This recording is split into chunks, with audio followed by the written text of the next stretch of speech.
All right. Hello, everybody. Thank you so very much for coming to the first QRI meetup in Amsterdam. I'm very delighted to be here. For those who don't know me, I'm Andrés, one of the co-founders, the current president of the Qualia Research Institute. We study consciousness. We are trying to figure out what is the nature of pleasure, what is the nature of suffering, trying to get rid of suffering, as fast as possible, and also understand like the ecstatic states of consciousness. And today I'm going to present a little bit actually about 5-MeO-DMT, which is a fascinating substance, fascinating phenomenology. But actually the focus is going to be on kind of like the methods by which we're starting to study these exotic states of consciousness. Yes. A little bit more into the mic. Okay. Are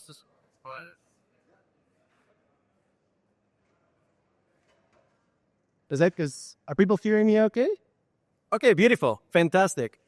Okay, so yes, the methodology of how to study these substances. So,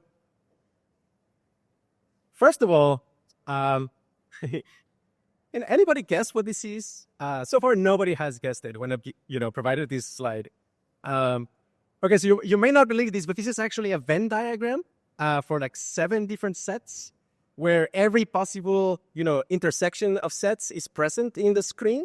I just find it very beautiful, also because of the 6-fold symmetry. But I think this is my vision for what a good interdisciplinary team looks like.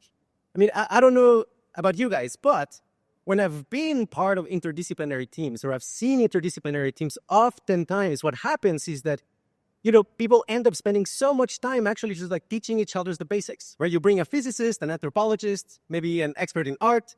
They end up, trying to cover the basics of calculus or the basics of history because they don't have like meaningful overlap very often. Whereas actually the juicy aspect of interdisciplinary research is where you actually combine in an advanced way, where actually there's like interesting overlap between the different disciplines. I thought for a while that, psychedelic research suffers from this problem. There are, of course, anthropologists looking at psychedelics. There's, to some extent, mathematicians, neuroscientists, cognitive scientists, artists, people who are really good at depicting, these like states of consciousness. But it's very rare to have kind of a high bandwidth information transfer between these groups. So how do we fix that? Well, for years, actually since I started blogging about psychedelics 2016, I've been gathering kind of like really interesting people. Not only your random kind of like Terence McKenna loving, Timothy Leary consumer type of psychonaut, but, let's say somebody who has a PhD in math from MIT, or somebody who studies like material science, but on the weekends, explores, ketamine and LSD together and stuff like that, or very advanced meditators, right? So over the years, because I've put up this flag of, hey, hold on a second, I'm really interested in mathematics of these states of consciousness. I'm interested in formalizing these states of consciousness.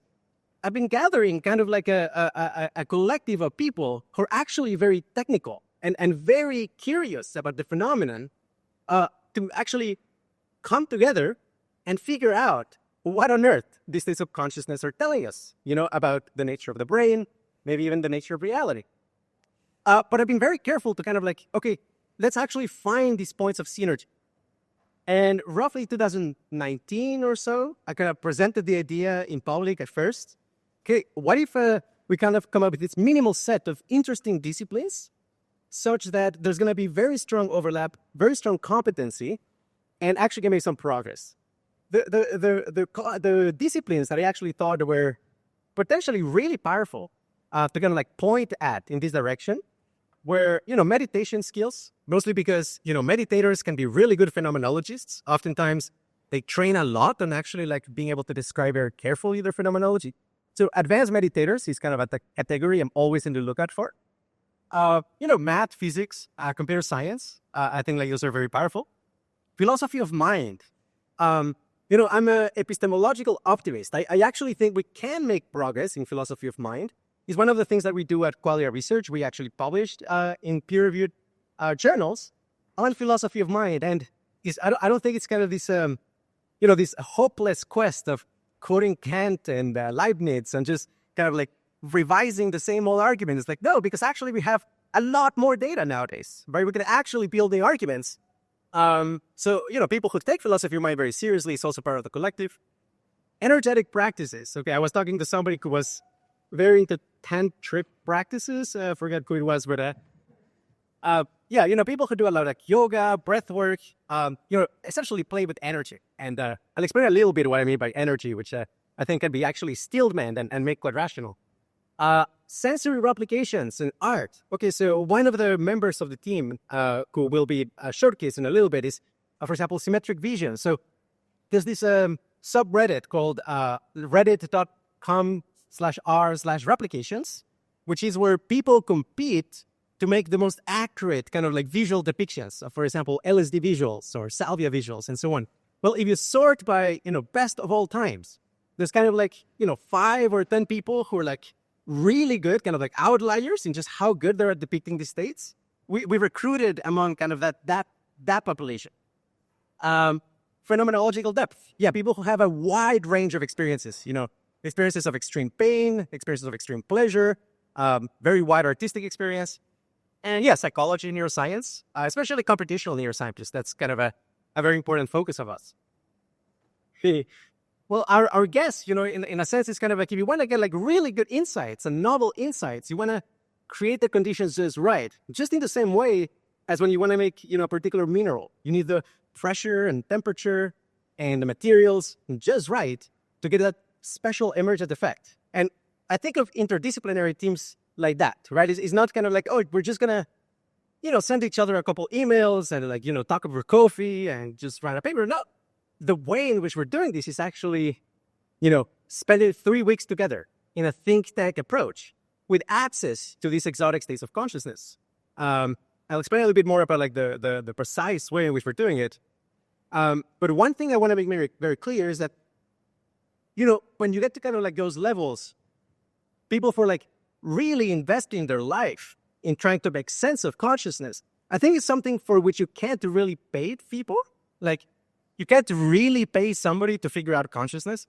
It really has to come from within. It has to be a life mission, really. And that's like the people that we prioritize. It's like people who, when they're in their shower, that thinking about the binding problem, or they're thinking about, the mathematics of pleasure and pain, or they're trying to depict, their last sleep paralysis or something like that. People who really take it very personal and very seriously. Because then, hey, actually, it's like 90% of the brain is actually put to the task. Is not just something to do for work. Okay, so we have done 2 pilot studies, one in Brazil, which was focused on ayahuasca and mushrooms, another one in Canada focused on 5-MeO-DMT. The setup was, 3 weeks spending time together. There were 3 types of days. There was, experimental days where people, there was legal access to these substances. People could just like take as much or as little as they wanted. Some people didn't take it at all. We didn't want to pressure anybody. It was completely kind of like, hey, if you come here, you're a responsible adult. You do whatever you want. Of course, we selected people for very responsible. But they're like the first type of day. The second type of day is startup days, where there's an expectation of, for this 8-hour block, you're going to be available for others. So let's say if somebody wants to do a visualization and you're an expert in, Unity, or expert with a particular Python program that generates beautiful visuals, you're available for others to use your expertise. And of course, we also had, skill shares, kind of like going really deep into sharing each other's kind of like unique skills and mental models. And then, of course, we had rest days, right? So we wouldn't burn out. It's kind of a weekend in a sense. So we interspersed these 3 types of days over 3 weeks with a mission of actually figuring out what is going on in these states of consciousness. We call it like the think tank approach. Let me give you a little bit, actually, one metaphor here is, imagine that, we were trying to study electromagnetism using exclusively the research methods that we're using in academia for studying psychedelics. You take random people off the streets, not very experienced with electricity or magnets. You put them in a room, you give them 5 minutes to play with the magnets, and then you ask them to fill out a questionnaire. You're probably not going to get Maxwell's equations out of that sort of approach. instead, I think, yeah, the successful approach is going to be something like, yeah, you bring the top physicists, the mathematicians, and you let them play with the stuff as much as they want. So they can actually draw diagrams, make models, test their hypotheses, propose, theories for actually what is going on. Here's like some of the research outputs. Right now, and I should be obviously very candid about this, this is still very exploratory, very open-ended. We did have a few hypotheses we wanted to test, but really it was kind of like, let's actually define the phenomenon at a very broad strokes, kind of like what is actually going on and how can we actually study it in a way that will generate useful scientific data. So this is some of the essays that I ended up writing about this.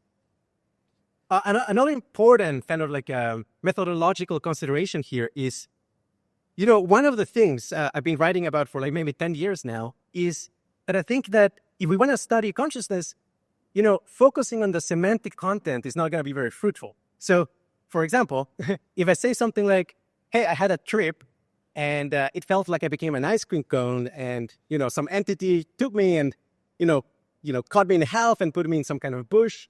And then, a dog kind of like ate my head or something like that. And then I woke up or then the trip ended.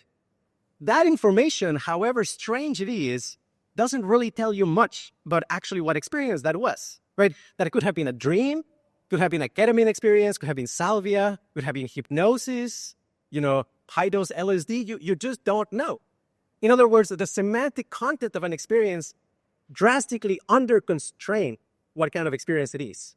So instead of that, we've been advocating for studying what we call the phenomenal character of the experience. The particular texture, the vibrational frequencies, the symmetries, the way in which the patterns interlace with each other, things that you can actually replicate and confer with others and say like, yes, actually, that's what Salvia felt like. Yes, a dog was eating my hyperdimensional head, but the texture is right. That's kind of like we cared about.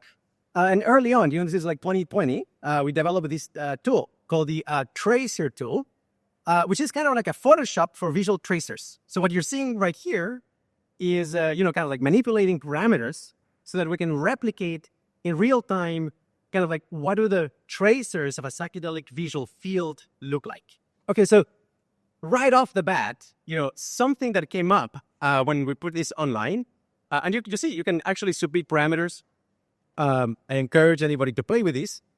We have something like 300 data points so far from a bunch of different substances, people on Reddit just kind of like submitting their drug experiences. One pattern that emerged early on was the difference between DMT and 5-MeO-DMT, which is DMT produces alternating colors in the tracers. So you get like blue, yellow, blue, yellow, blue, yellow. 5-MeO-DMT, on the other hand, tends to produce solid color tracers. Now, some people may think, oh, well, that's just a superficial difference. It's just a low-level kind of cosmetic difference. Actually, the depth of these experiences go way beyond these low-level sensory effects. Actually, I'm going to do a plot twist here and say, actually, maybe the complexity and the emergent effects that you get on higher doses are the result of these low-level sensory effects compounded when you have very large amounts of these effects interacting with one another. This actually starts to make sense from the point of view of DMT versus 5-MeO, because DMT, is typically described as something like the spirit molecule. You experience this ecosystem of different entities, and it's very complex and rich and fractal. 5-MeO-DMT, on the other hand, is kind of this experience of unity, becoming one with the universe or one with God or infinite space. They tend to describe it in those terms. Well, imagine if actually what is going on, this is a massive oversimplification, but just imagine it for a second, that this is kind of like a tracer effect, that in low doses on DMT, yes, you're getting kind of like copies of what you just experienced, but with the color flipped. If you do that recursively, it's like, well, you take this snapshot, you flip the color, you superimpose it.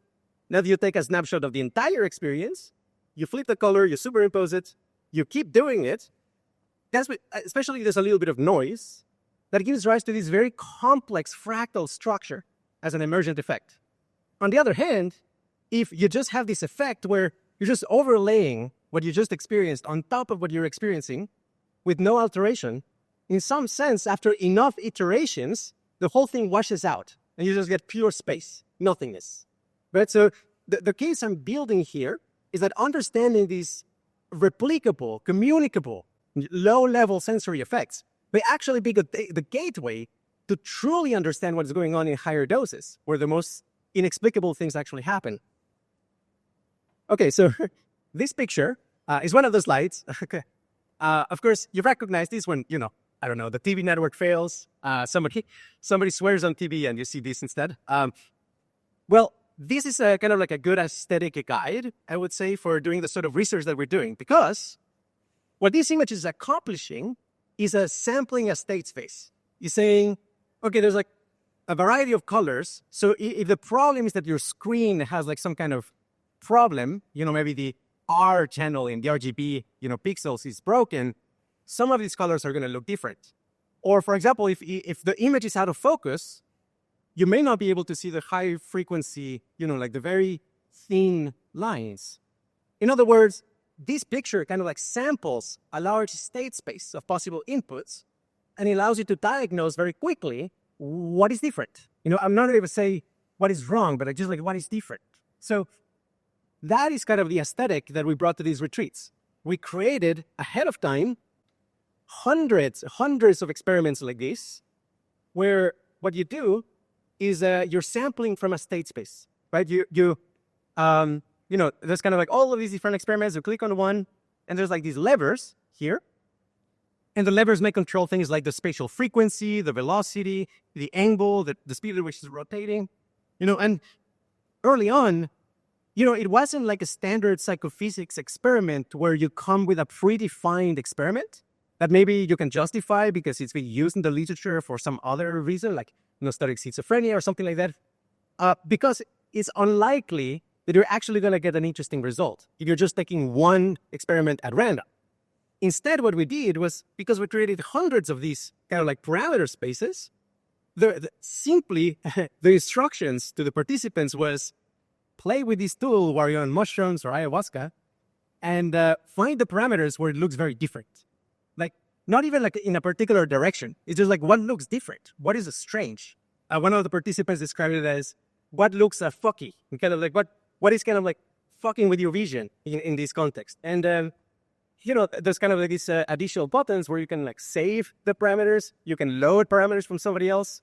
So we collected all the parameters that actually looked interesting. They had like weird, peculiar effects as hints for actually how your vision is getting altered.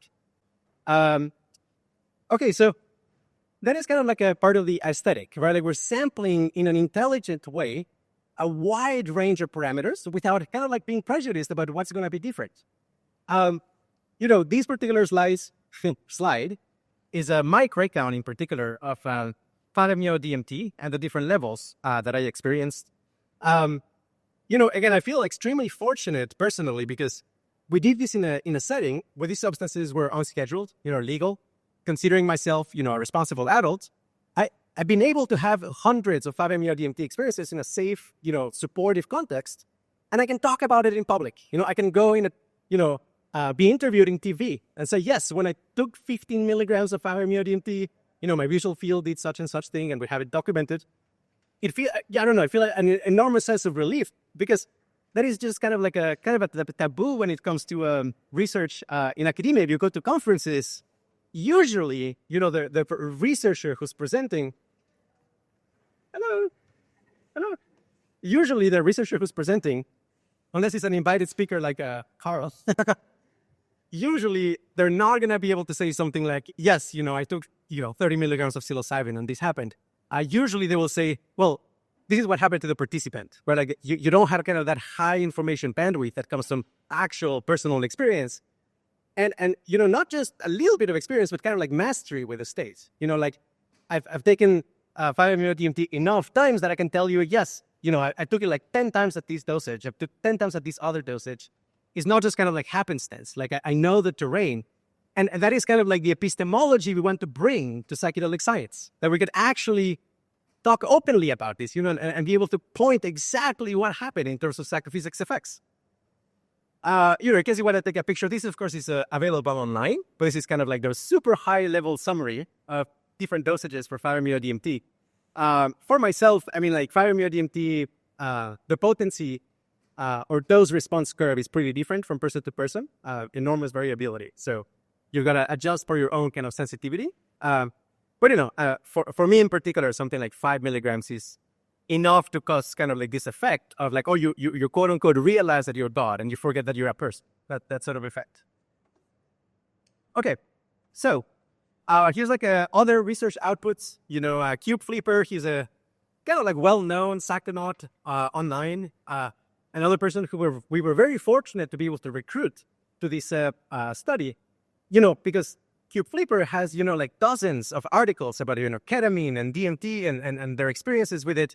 So it's kind of like a corpus of phenomenology we can build on top of. And then, there's recorded conversations with the other people in the team about their experiences. These are just kind of, other examples of other essays. Maybe some of you know T. Ferry. She was very, very famous for her early contributions to Aeroweed. She has like amazing essays on like Iboga and ayahuasca and 5-MeO-DMT. And, she went to the Canada retreat, which was 5-MeO. She has like a really interesting essay that came out of that experience. Okay, so I'm going to get a little bit into kind of like some phenomenological insights from these experiences. So first of all, topology actually matters a lot, especially for kind of like the valence and the unfolding of an experience on 5-MeO-DMT. So vector fields, like if at every point in space you assign a vector that says like, okay, the energy, quote unquote, is moving in this direction. And, it sounds, of course, kind of like hippie talk to say something like, okay, let's map out the flow of energy in your body. But if you're familiar with 5-MeO-DMT, you know what I'm talking about. Like there's actually a sense of flow, of activation. And you can map and kind of like say, yes, now it's moving in this direction. Now it's moving in this direction. And actually, in some contexts, which is very common, especially as you start exploring 5-MeO-DMT, the flow may collide with itself. So this, for example, is one of the visualizations of somebody who had an unpleasant experience on 5-MeO, where the flow of energy was concentrating kind of in the lower back. And if that happens to you in the experience, it feels like a part of your body becomes kind of like hyper tense, hyper pressurized with a lot of stress and tension and strain, and it's very uncomfortable. And in some sense, you can actually kind of find this very strong correlation. Of course, this has to be verified in more controlled settings, but it is what every participant in our study reported, that the more of these kind of like points where the energy is colliding with itself or shearing with itself, the more unpleasant the experience is. And in this particular case, the valence, how good or bad the experience feels like, is being mapped up over time. It starts out very unpleasant because this flow is kind of very much pressurizing, colliding with itself. And then there was a critical point where that kind of like imperfection went away. Actually, the way he described it was the flow kind of like this movement. And like all the field lines got aligned. And now there's no kind of a special point, what they call a topological defect in the field. And then the experience became very positive. So, with this sort of methodology, you can already kind of, guess, hey, there's mathematics for how good or bad an experience feels. And it may have to do with maybe the flow of energy and the topology of the flow of energy. Again, just a team of people are kind of like converging on this. I'm not going to say this is verified, but it's a powerful lead. It's like something to look forward to study more rigorously in science. The moment you start getting into kind of like, yes? So what would you say how much literacy with the substance or other practices is required to notice these kind of things? Like, is this something that you would say would be used as a guiding principle also for A brief note of that is that, yes, the participants that we recruited, they were all very experienced as psychonauts and experienced meditators. So, the psychedelic curricula of some of them, included things like hundreds of LSD trips or hundreds of DMT trips and so on. So it's sort of like they already went through the phase where psychedelics were completely overwhelming and they couldn't point out things about their experience. And now they're kind of in a stage where, psychedelics may be very meaningful, but they're able to like point at specific features of the experience. And it definitely does take kind of a determination to do that. I guess it's like a related thought just in this type of approach in general. It's like, as intriguing as it is, right?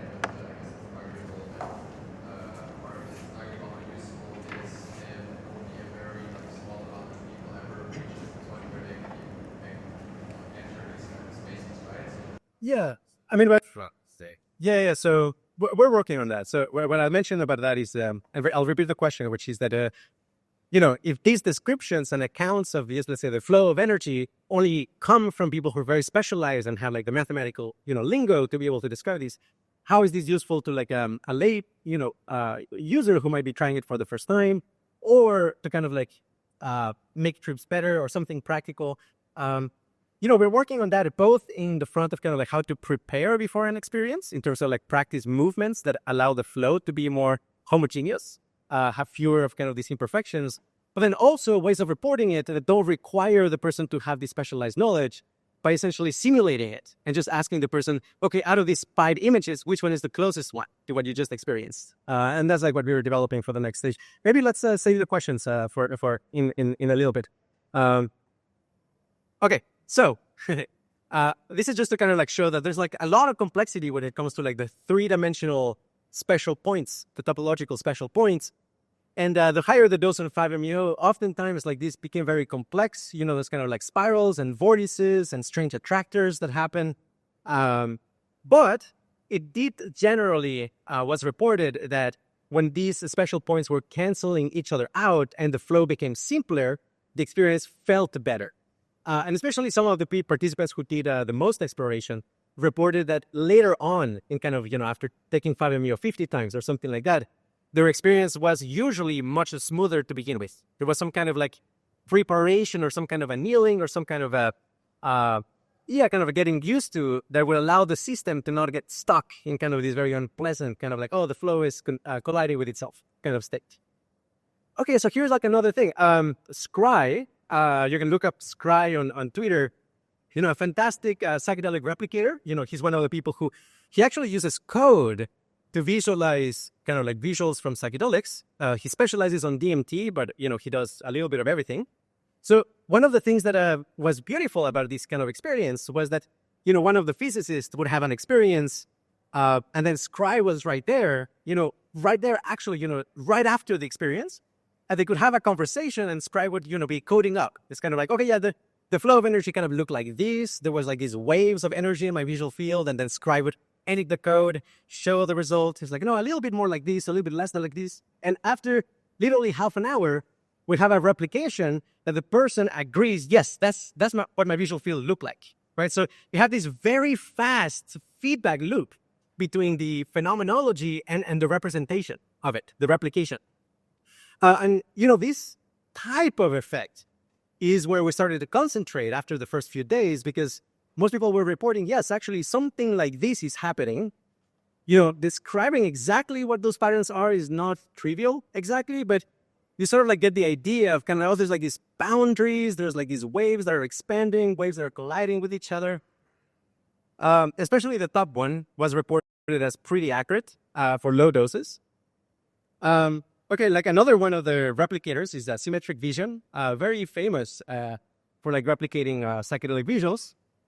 If you go on YouTube and look up, okay, like DMT replication, chances are, the best videos are from him. He has like millions of views, super, well known in the field. And, we were able to work with him, where he, for example, here is like replicating the visual field on 5-MeO-DMT. Actually, he in particular hadn't tried 5-MeO before this retreat. He had tried other substances, but 5-MeO was new to him, and so he kind of had a very fresh perspective on it. Now, this is something that also almost everybody agreed was accurate, but it doesn't always happen. Like it happens maybe 10, 20% of the times. You get literally kind of these like crystalline Voronoi patterns in the visual field. Another thing to notice about this replication is the colors, right? It's mostly black and white, transparent, and rainbow. Those tend to be the colors in 5-MeO-DMT. You don't get, there's a patch of blue over here, there's a patch of yellow. 5-MeO tends to converge in kind of these like very beautiful, transparent, kind of translucent, rainbow-like black and white color that doesn't exist in your normal field. It's very beautiful, and it kind of looks like that. Structurally, definitely, the color is more psychedelic, very hard to depict. And it's 3D usually as well. But you get there's kind of hints of some kind of like crystalline process. There's like something like there's crystals that are interacting with each other, and at the boundary, you get some kind of diffraction or refraction patterns. Light seems to be involved. Okay, so all of these are hints for like what on earth is actually happening. What is the substrate of consciousness? And how is 5-MeO-DMT modifying it? Okay, another of the artists, Brutal Spousers, his artist name is Bear from Boyd. He actually was also one of the first winners of our psychedelic replication contest, which we ran in 2023. Here, he's depicting the sense of space on 5-MeO-DMT, that you get kind of these expansive waves. And he's not like DMT, where they would be kind of like fractal and intricate and very asymmetrical. It's like, no, there's kind of this like thrust for like the whole body to trying to harmonize with these vibrations. And one of the things that he noticed, and everybody else corroborated afterwards, is that you're clinging or you're resisting to the state messes with the symmetry of these waves. And if you can actually not resist the experience, if you can really just embrace it, the waves become completely symmetrical and harmonious. You know, there's a very, in fact, this effect was like so reliable that you can actually use it as immediate feedback for, are you resistant? It's like, well, if you're on 5-MeO-DMT and the waves are kind of a little bit broken, you're going to ask yourself, are you actually resisting the experience? And there's like some meditation techniques you can apply to kind of like let go. And you will notice how the waves actually become more symmetrical and harmonious. It's a fantastic, very strong effect. I mean, this is one of the things I'm very confident on is very real. You know, another thing was kind of like how he was able to depict, you know, in an avatar, kind of like the flow of waves of energy on 5-MeO-DMT. Now, this again is very different than DMT. You know, DMT would be this very thin, high frequency, fast flickering kind of lines in all sorts of kind of like divided in various magnetic domains, whereas 5-MeO is like these big waves in the body, low frequency, you know, very different character. You know, now he is not a physicist per se, but, you know, because we had this interdisciplinary thing, we were able to characterize actually what's happening here. What kind of a dynamic might explain this behavior? Here's like another interesting one. The input, I forgot to put in the screen, but the input in this case is actually asymmetrical. So it is an input that has a bunch of hexagons. Is one of the, you know, hundreds that we played with. But you see, like at first actually the waves are symmetrical, right? They're coming from the center of the screen. So there's kind of like a dose of 5-MeO-DMT if you're having a euphoric, pleasant experience, where you will be hallucinating symmetries in your visual field and in the input. And what he's depicting here is how, as he's coming down from the experience, eventually the symmetry actually breaks down because you're finally actually perceiving what's really there rather than hallucinating structure on top of it.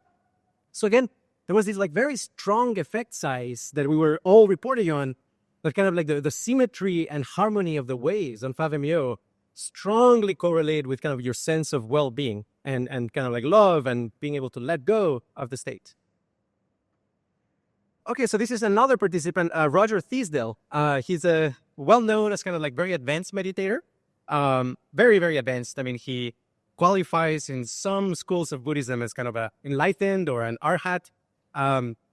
Extreme experience with meditation. And what we were really curious about actually is high-dose 5-MeO-DMT in some way similar to cessation. And cessation is kind of this very advanced kind of like meditation state where everything disappears for a blink second. And one of the fascinating things about that state of consciousness is that as you're approaching a cessation, various kind of like topological transformations happen to your field of consciousness. And there's like three in particular that are very common, which is the impermanence door, the self door, the unsatisfactory doors. On the no self door, for example, is kind of like everything becomes so perfectly aligned, and it's almost kind of like your visual field becomes a perfect mirror of yourself, and then you collapse into it, and then you briefly disappear for a fraction of a second. There's just no experience. Now, the moment where you disappear, of course, is impossible to describe, right? There's just like nothing happening there, but because the entryway into these states and the outro are different and they have characteristic topology that leads us to believe and postulate that actually there are different kind of like topological solutions for a perfectly symmetrical field. And when you have a perfectly symmetrical field, there's just nothing to report because there's no imperfections inside that you can point at as kind of like a symmetry breaking effect. Now, Roger Thiesel in particular didn't try high-dose 5-MeO, not because he had anything against it. There were like personal reasons. But somebody else felt that Winston, Roger, Brian Scott did, and he reported that yes, 5-MeO-DMT is actually very similar to a cessation event on very advanced meditation, even to the part of like the topology being very similar. So again, it's something for which it's like an N of 1 at this point, but I really trust his phenomenology. He's really, really precise in kind of describing these states. Okay, so I have a little bit of time. I'm going to walk you super quick through kind of like some of the more intellectual kind of like model insights that came out of this. And then I'm going to open up for questions for 15 minutes or so, 15, 20 minutes. Okay, so this is going to be really quick. And, really the demos is where I'm going to explain this further. And also we have Marco Aquile, who will be talking about something related that I think is actually maybe a key piece of the puzzle that maybe helps tie everything together. Although, yeah, that remains to be tested. But yeah, I mean, essentially we realized that coupled oscillators were a really important aspect of kind of states of consciousness. One model that we played a lot with was Kuramoto oscillators. I mean, it's like just a very mathematically nice kind of a system of coupled oscillators. And we did something that we call like we geometrize it, meaning that kind of like in a field of these oscillators, we were controlling the coupling constant of that oscillator with oscillators at different distances. And it turns out that the waves that generates kind of like match different states of consciousness. So here's one example. This is approximately kind of like 5-MeO-DMT, where the coupling between the oscillators is such that everybody wants to be synchronized with everybody else. And then you converge on kind of this global coherence. And there's many paths to global coherence. Like there might be kind of these like pinwheel that is like the last thing that remains before you're completely coherent. And then you might remember is like, oh yeah, I was turning into like, I was becoming one with God in kind of like a spiral form. And then I disappeared or something like that. Whereas, ayahuasca, mushrooms, DMT produce visuals that are much more like this, which is checkerboard patterns and kind of these like intricate structure where everything kind of like wants to be of the different color than their immediate neighbors. So the emergent dynamics is that you get kind of these like traveling waves and complexity and low level structure. Again, this is just like schematic. Of course, we would have to map out these to, the visual cortex, the vasculature, the auditory field, and so on. But it's something that we are actively working on. So like we have these models of like various oscillators of the electric field, and with different kind of like coupling constants for different distances, and you get these kind of emergent effects that are reminiscent of different states of consciousness. This, for example, you can imagine is the vasculature. One of the reported effects of 5-MeO-DMT was actually very heavy interaction with the vasculature. Something that at first I thought it was just hallucinated, but now I actually suspect is very real. And there seems to be actually some real, neurophysiological reasons, biochemical reasons for this, which is that the smooth muscle cells that push the blood along in your vasculature are actually mediated by serotonergic neurons, in particular 5-HT1A and 5-HT2A and 1A. And if you kind of like map those receptors to different coupling dynamics, it actually kind of looks like, I mean, again, this will require more experimentation, more validation, but it kind of looks like different kind of effects on the vasculature depending on the substance. What I'm showing you there, for example, is like a DMT type of effect at first, where like everything kind of like sprinkles. You get these like very complex kind of a fractal type color pattern. And then I switch on to actually an unpleasant 5-MeO experience, which is when everything is coherent except one tiny part. That is the most unpleasant of the 5-MeO experiences, is where you're almost completely coherent, but there's one spot that is just not coherent with everything else. That is usually pretty unpleasant, and when you do breath work and massage data away, then the experience becomes pleasant. So anyway, we think that's a powerful lead. You can apply this sort of like coupled oscillators models to more complex kind of networks architectures. This is more kind of reminiscent of the visual cortex, with several hierarchical layers for different spatial frequencies. They're all connected with each other, across the two hemispheres and across the hierarchy. But the point is that you can apply that very, very simple principle, which is what is the coupled oscillator pattern? And if you make it kind of like the DMT pattern, the DMT kernel, as we call it, then it becomes kind of these very complex fractal competing clusters of coherence. Whereas, and he's going to reset in a second, if you apply the 5-MeO-DMT like that, 5-MeO-DMT pattern, there may be some complexity, but it's mostly smooth. And you're tending towards kind of this convergent attractor of smooth waves.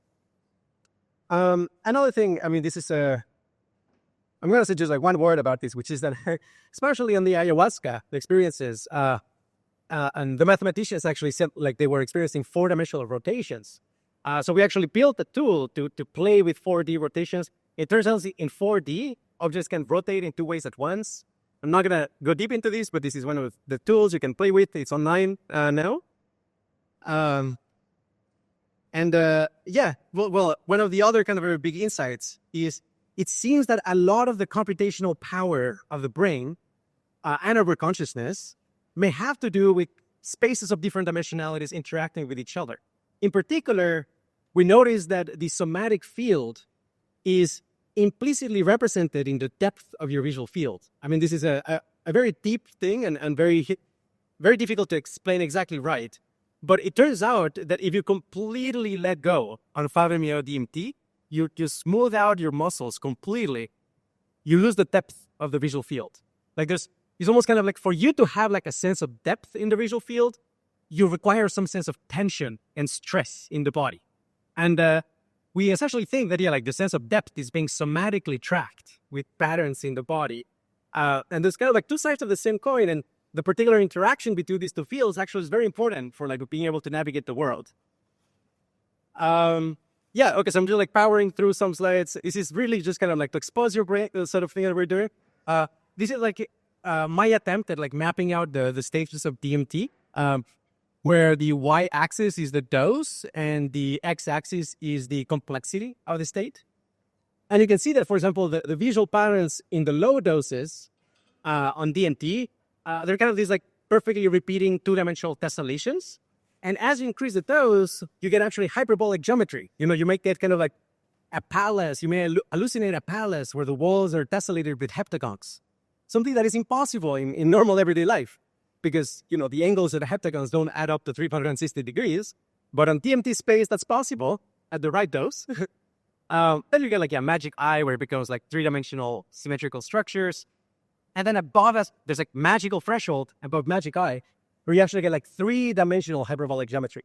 And that's one of the things that is like so hard to explain, especially if you don't have kind of like some mathematical or physics background, because how do you even describe those patterns when you're experiencing them? But if you're familiar with these concepts, actually you can make sense of them. The axis energy and noise. Yes, so one of the key ideas is actually for DMT and other psychedelics, the higher the dose, the higher the energy.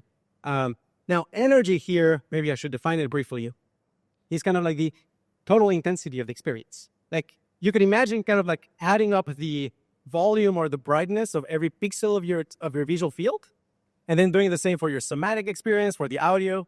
If you take LSD, everything's a little bit brighter, and if you take a lot of LSD, it becomes very bright. DMT, in a super predictable way, the higher the dose, the more intense everything is. And actually, it's not just that it becomes more intense, but also the dynamics become different. And one of the key reasons why I actually, want to steelman the concept of energy, it's not just kind of like a hippie saying, feel the energy or something like that, is because energy in physics has to do with invariance.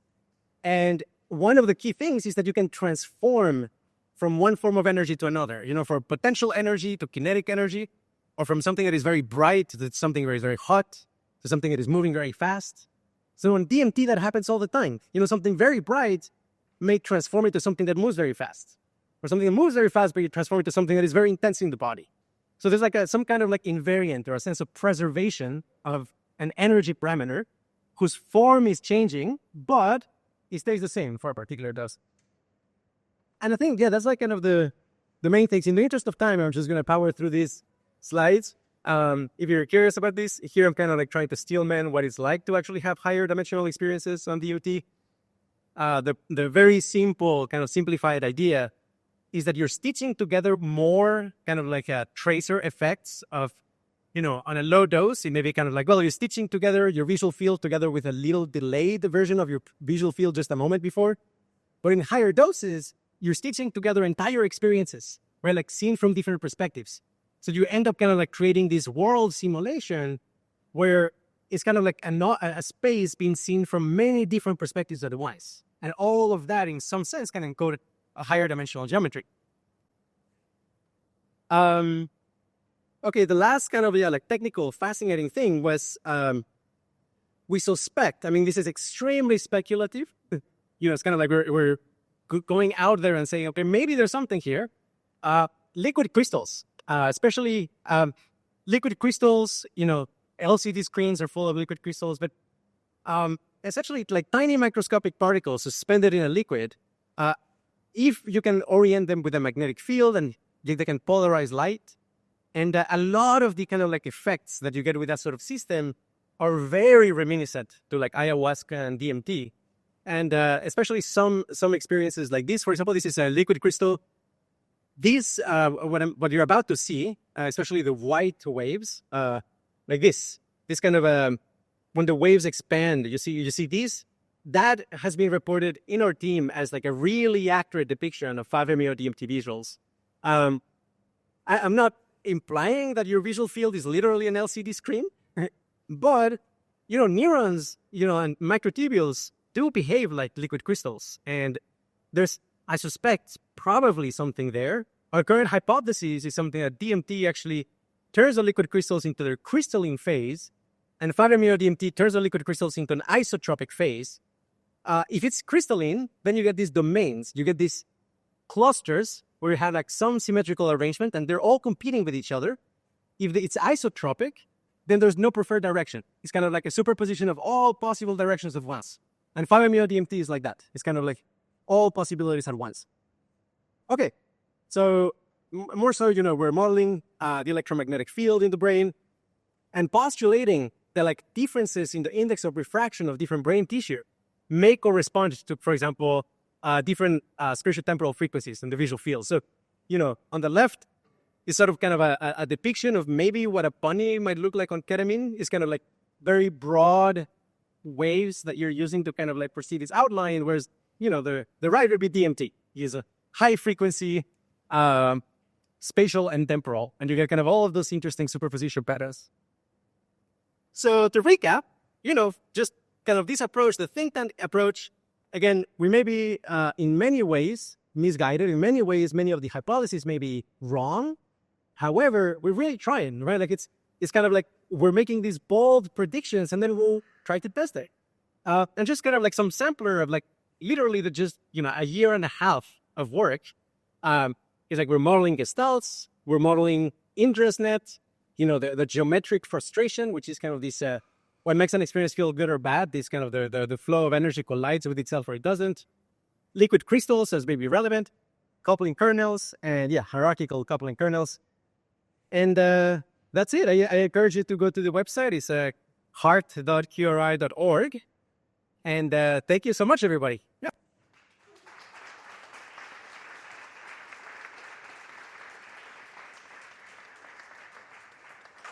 All right, so we have 15 minutes for questions. Yes, over there. And speak loud. Yeah. So in the hierarchical coupling kernels, Yes.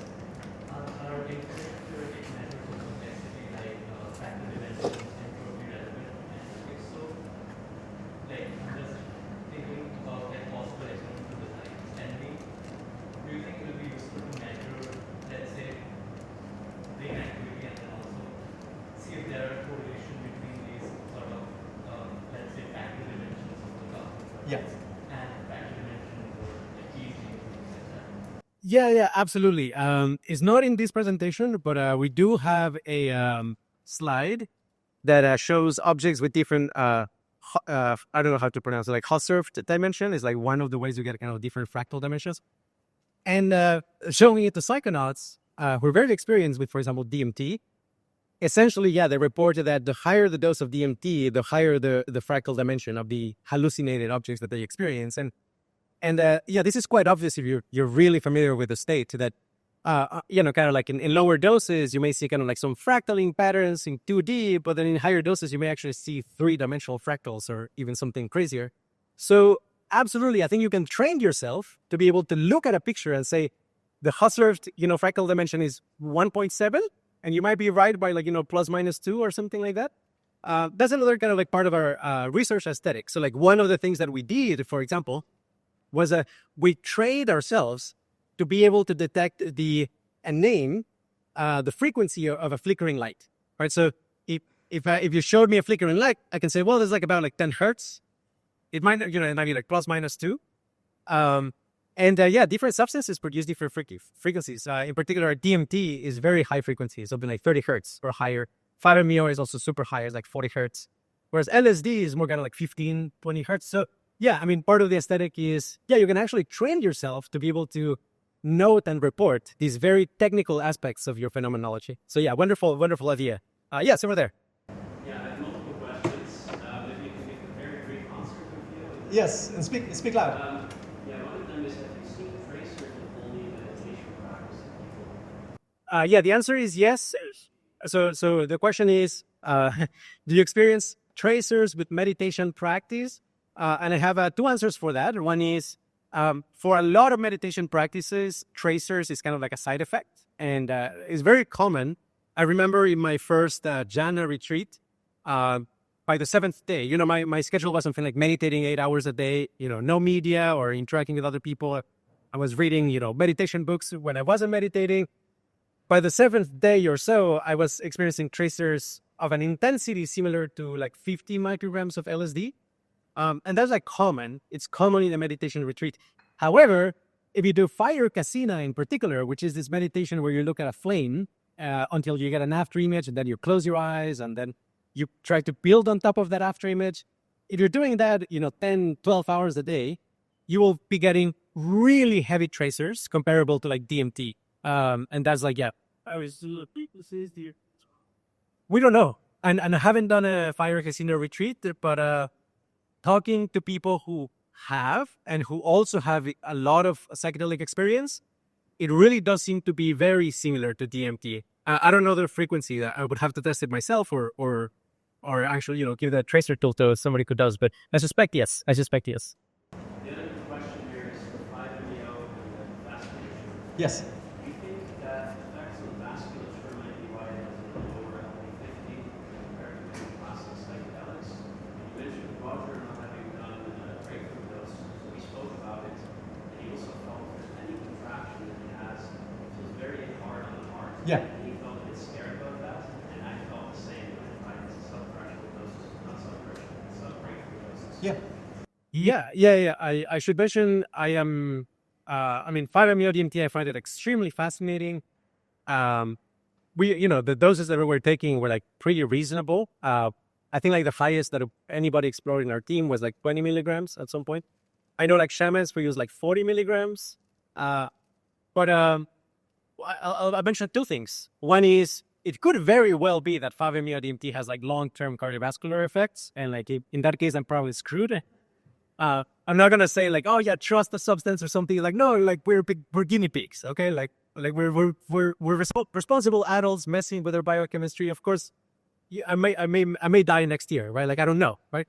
I don't think so. I did a medical checkup and it's all fine, but, absolutely, like the worst 5-MeO experiences tend to be when you feel this kind of like very strong sense of contraction and kind of like pressurized the sense in your vasculature close to your heart. Because that's when you feel like, oh shit, like I may have a heart attack, I may die. In practice, nothing has happened. Like it's fine. And usually kind of like reacting psychologically poorly with it, like usually makes it worse. The best that you can do in that sort of situation is just like do nothing. And like the feeling goes away on its own. The other thing that I can report is that if you do a lot of 5-MeO-DMT over time, that doesn't happen anymore. I mean, there's like, at least in my case and 3 other people that I know who have done similar level of exploration, there comes kind of like a point where your body kind of like learns to avoid that.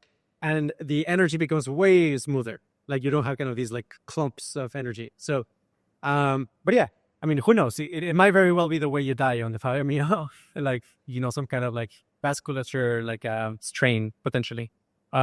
Any last question or then you have?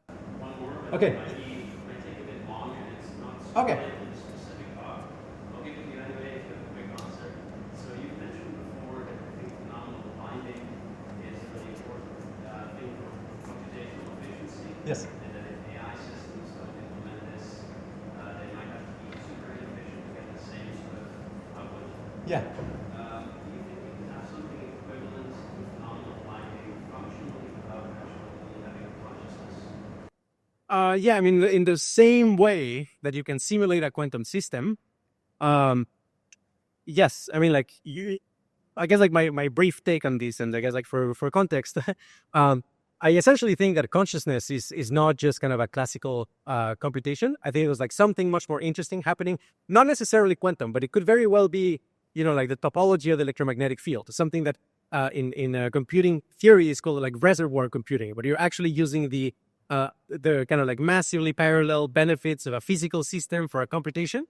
I do think the brain is kind of like somehow like doing these amazing computations in a very cheap way compared to like supercomputers that need to be cooled and you require all of this infrastructure and people taking care of it and maintenance and they don't have eyes. You're providing eyes for the computer clusters, whereas your brain self-organizes. Like in some sense, a supercomputer doing something is kind of like you're giving it so many benefits that we don't have, and yet we're able to do comparable things.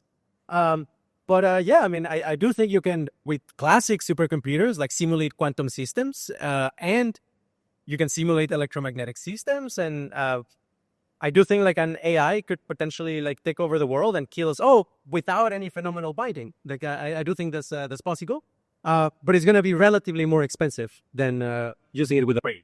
Get something equivalent to phenomenal binding without actually having consciousness. Yes. Yeah, you're going to have. It's not going to be exact. Outputs, but equivalent to how much it increases the efficiency. No. So it's going to be similar to simulating a quantum system, where let's say you have like a component in the architecture that is kind of like, the quantum simulator, which actually, if you probe it in a lot of ways, is going to have like different behavior than an actual quantum system because of issues such as like runtime complexity or like energy costs. Like, yes, the input to output mapping might be the same. However, it might take, 10 minutes as opposed to 1 second. And there's going to be irregularities. Like sometimes it's going to take way longer than it's supposed to. And so the actual physical behavior will be different. However, those costs, they might eat those costs. That might not matter. You may massively parallelize it. You may not care about actually getting the same performance. So it's not I don't think you can do something functionally equivalent in every way, but you can do something functionally equivalent in a way that matters for causal power. Yeah, it's a long discussion, but a wonderful question.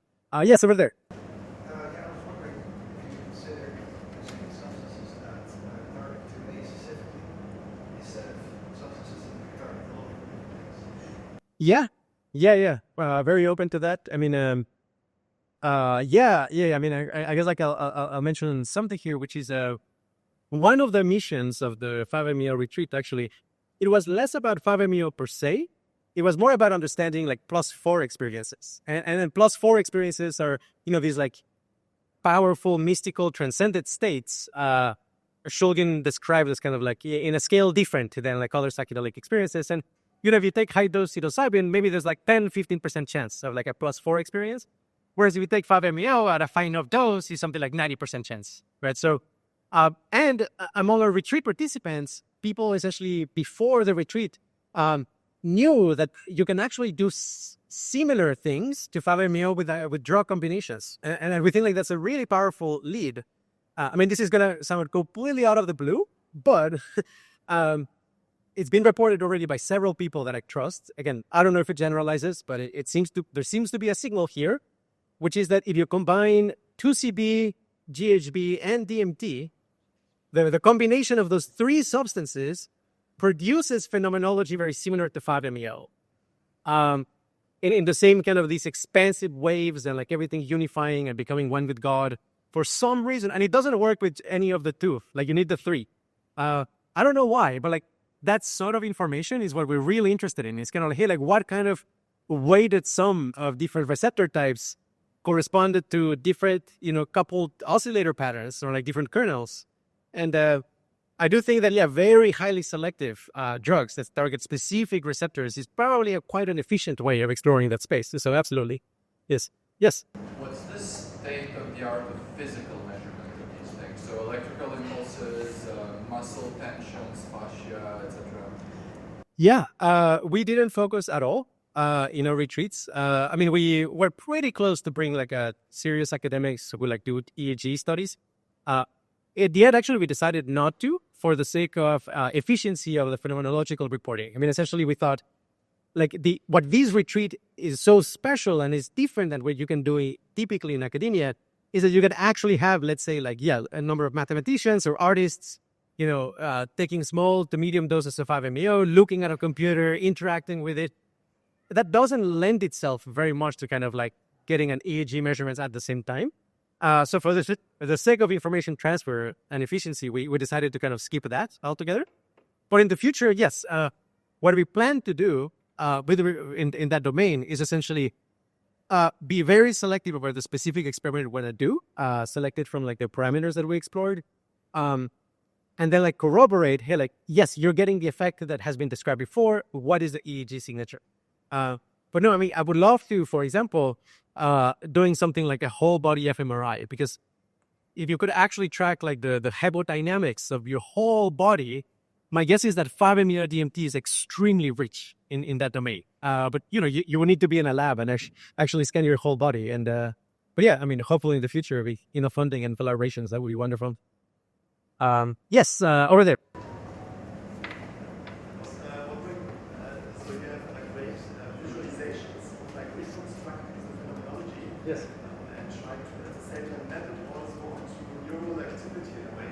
How direct you see these mappings. I mean, at the end, processing of shape, of color, of dynamics are even the different brain regions. Yeah. So you're speaking about hierarchical Yes. organization. What do you think how direct this mapping is, or if one needs a different level to like bring them together, because the intuition is there, that's in that. Yes. Yeah, no, I mean, like yes, okay, I'll repeat the question. Of course, yes, I'll repeat the question. This is, I mean, essentially, like, how literal is kind of this claim of, hey, there's a correspondence between, different coupled oscillators, kernels, and actual neurophysiology. And I'll mention two things about that. One is, I think the exploration and what I call like an algorithmic reduction, this kind of like, hey, let's find a simple algorithm from which you can reconstruct all of this complex phenomenology. That is valuable whether or not you can find an actual mapping in the neurons or like the systems in the body. And also, like that's like the first one. Like I think the phenomenological exploration is valuable independently of whether we find that mapping. But then the mapping that I anticipate will probably be kind of identified is along the lines of, what Marco is working on, which is like divisive normalization and stuff, or like you're looking at how the low-level circuitry with different, neurons are responsive for different receptor types, how those interacting in various ways gives a rise to a coupling architecture at another level, at the level of like populations of neurons. And that's definitely what we want to explore next. I mean, we want to... The last thing I'll say about that particular topic is that, for now, is that I do think like there's an enormous explanatory power here because with DMT, for example, like the checkerboard kind of like structure that happens seems to be multimodal. Like you get checkerboard patterns in the visual field, but also in the tactile field, and you get kind of these like very crisp kind of like sound in the auditory field. And I suspect that all of these effects actually have like an underlying kind of like basic kind of like dynamic, which might be something like what is the coupling kernel in the visual cortex, in the auditory cortex, in the somatic cortex. I think it might be the same low-level effect, but then how it manifests at the level of the entire experience can be extremely, extremely diverse. Yes, over there.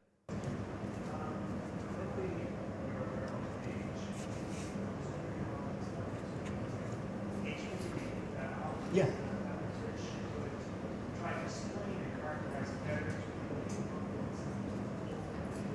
Yes, HPPD is fascinating. So one thing I'll mention, and for for whatever grace reason, not nobody in our team actually has HPPD. One of them had HPPD even before, and I get the experience. The retreat didn't make it worse. I don't have HPPD, despite hundreds of 5-MeO experiences and all of this exploration. But I do know people who have quite severe HPPD. And one way to kind of think about it is almost kind of like the system is focusing on internal processing artifacts as opposed to focusing on the content of experience. Similar to kind of a lot of actually misidentified UFO sightings, where what's actually happening is the camera is focusing on one of the flares inside between the lenses. It's kind of the whole system is focusing on something real, but it's an optical artifact of the entire system. And I think HPPD might be something like that. You're kind of annealing towards amplifying and representing an optical artifact of the system through which you're representing the world. And my sense is that, there's probably ways of getting rid of it with actually more psychedelics and a particular input, such as some of their tracer patterns. You can create kind of a negative tracer, for example, where you invert the colors, and maybe you might be able to kind of cancel out the HTPD that is present. I have a lot more to say on HTPD, but that's for now. 3 more questions, and then we'll break. Yes. I have a question relating to the energy systems that you explained. Yes. And there are some slides with these factors or directionalities. So I was You mean thinking these? about these ancient practices, like yoga, tantra, Yeah. classical methodism, and so on. Yes. And one thing that I thought about was with others there in yoga, they can kind of channel energy and bring it up, and then you mentioned something similar. And I was wondering, so also like the other question about the heart, I was thinking that could be something similar, that the energy is just kind of stuck here, and maybe it's not these chakra related methods might be able to bring this back, but it's actually neuromuscular too. So the question in the end is, do you think that these descriptions, these energy systems, are an approximation or even a direct mapping to these ancient energy systems that are described? Yeah. No, wonderful question. So this is the question broadly, if I understood it, is kind of the energy parameter that we're using to characterize different states of consciousness somehow related to kind of the prana or the various kind of energetic practices, traditions that use chakras, for example, and find blockages in your body and try to remove them. I think this is extremely connected. One thing I will mention about chakras, and this is something, coming from having conversations with people who have gone very deeply in that path, is I think chakras are actually prescriptive rather than descriptive. So it's not that you kind of have a pre-existing kind of energy center here, and it has a particular shape and you have to discover it. I think it's more that if you do a lot of energetic practices, you're going to be annealing a shape that is very efficient at stress dissipation. In other words, you're kind of by raising the energy and lowering and raising it in and lowering and doing it in a very careful way, you're kind of constructing a very efficient radiator in a way. And of course, the most efficient radiator of excessive stress and energy will look different depending on what the substrate it is that you're playing with. And so you start out with a particular geometry for your vasculature and the peripheral nervous system in different regions of your body. How that gets changed over time depends on that pre-existing structure. But I do think there's probably some really good, good in the sense of high valence, they make you a happy, a wholesome person. There's probably some kind of ideal chakra structures for how to dissipate the energy or moving it around. But I think it's just the beginning of that science. But yeah, it's a very, very good connection. Well, the last thing I'll mention is that you can have, maybe it's conceptual clarification that is important, that this, for example, in some sense is kind of agnostic about the kernel, about the particular pattern of coupling dynamics. In other words, you can actually have kind of very different energy levels, or rather, you can have a very high energy level, but different coupling dynamics. And so, a high dose DMT is very intense, but the texture is very different than a high dose 5-MeO-DMT, even though they're both high energy. So energy is kind of like agnostic to the actual texture. And if I were to kind of like point here, the complete kind of like left extreme kind of like column, this would tend to be more kind of the 5-MeO-DMT texture, where you just get these perfect smooth symmetries. Whereas, high dose DMT, where you get the machine elves and the aliens and the strange technology, that would be kind of here, all the way up, which is this very complex, but also very high energy structure. So my sense is that depending on the particular energetic practice that you use in meditation, you may be kind of like training and annealing a different coupling dynamic. And my sense is that, for example, very constructive practices that focus on, let's create a god and merge with the god, those tend to be more kind of a DMT type of effect. Whereas non-dual traditions that focus on like, no, just dissolve into space, or just become one with everything, just don't care about the structure, just like become pure consciousness. That's more kind of like annealing a 5-MeO-DMT state. And for me, the ideal is to have access to both. That would be my ideal. Okay, 2 more, and then we need to break. Do you have any speculations about Salvia plays into this framework? Any speculations about how Salvia plays into this framework? I have done Salvia about like 80 times, and every time I've regretted it. And every time it's like okay, I'm a serious psychonaut. I'm gonna like derive some phenomenology insights, and every time it's like I should not have done that, because I go into this like very unpleasant state that it feels like it's outside time, and it's kind of like I was tricked to go there, and every time it's like Andrés, please don't ever come back here. And I do it again, and it's like I'm back exactly there, and time has not passed, and I'm like, what an idiot I am. So yeah, to be honest, I have not been able to like really examine the phenomenology of Salvia, mostly because of that problem. We're just drink on Salvia. So I assume you were smoking an headspace. Yes. Yeah, fracturing. Yeah, exactly. It's so very different. But I will mention something about Salvia. Is not related to the coupling kernels. I don't know how Salvia relates to the coupling kernels, but I do think Salvia has something very profound related to dimensionality. Okay, so this is really interesting. So if like if you take a cup of tea, and you kind of like spin it around, and you're kind of like steering, you're like steering it. You will notice how like it converges on this kind of like cylindrical circular motion, right? So when you have kind of these like 2-dimensional, it's essentially a cylinder, but the flow is essentially 2 dimensions. So when you have flow in a 2-dimensional surface, the wheels, the vortices they start to add up, and you converge on just one large wheel, one large vortex. If instead what you do is like you steer a flow in 3D, if you're steering the air, for example, you smoke and you throw kind of like a ring of smoke, and then you see it dissipate over time, you will notice how like the whirls become smaller and smaller and smaller. So Salvia, people report quite often that they become kind of this like flat surface that is kind of like whirling, or they become kind of this like fruit roll up that is kind of like a carpet that is getting rolled up, or like a zipper type of effect where you have like kind of 2 vortices like side by side. So my sense is that Salvia actually flattens your phenomenal experience. It turns it into something more 2-dimensional. And I suspect a lot of the effects of Salvia come from the 2-dimensionality of the state.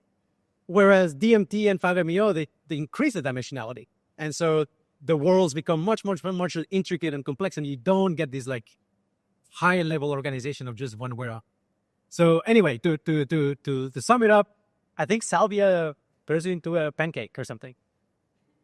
Yes. Okay, the last one. So it seems that you are quite focused on describing the visual domain and also the sensations. Yes. And do you do similar things with the audio domain as well? It's the intention, But so far, oh yeah, apologies. The question is, it seems like we have done a lot of work on visual phenomenology and tactile phenomenology in their interactions between the two.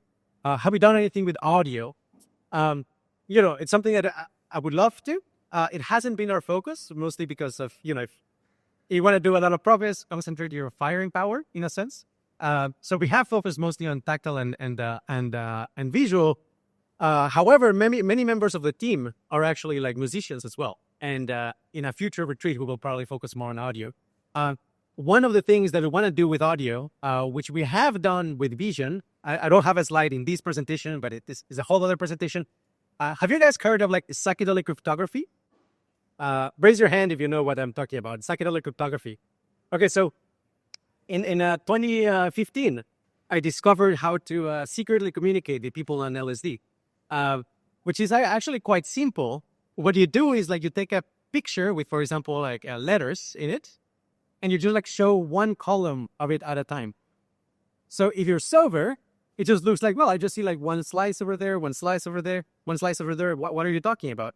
But if you're on a high dose LSD, it lingers because of the tracer effect. So you can actually paint something. You can actually paint a picture, and we actually ran a contest for it. Kind of like an open contest with a cash prize for make the best psychedelic cryptography. And you can find them online. There's actually pictures that if you look at them sober, you don't know what it is. But if you're high enough, you can actually see a specific thing that I'm not going to mention what it is, so do not spoil it. It's not a penis. Either too bad. No, it's a wholesome thing. I'll mention that. It's a wholesome thing that you can only see if you're high enough on like psychedelic like DMT. We want to do the same for audio. Essentially, we want to be able to produce audio recordings that make no sense if you listen to it sober, but you're going to actually hear specific, words or specific sounds if you're on DMT.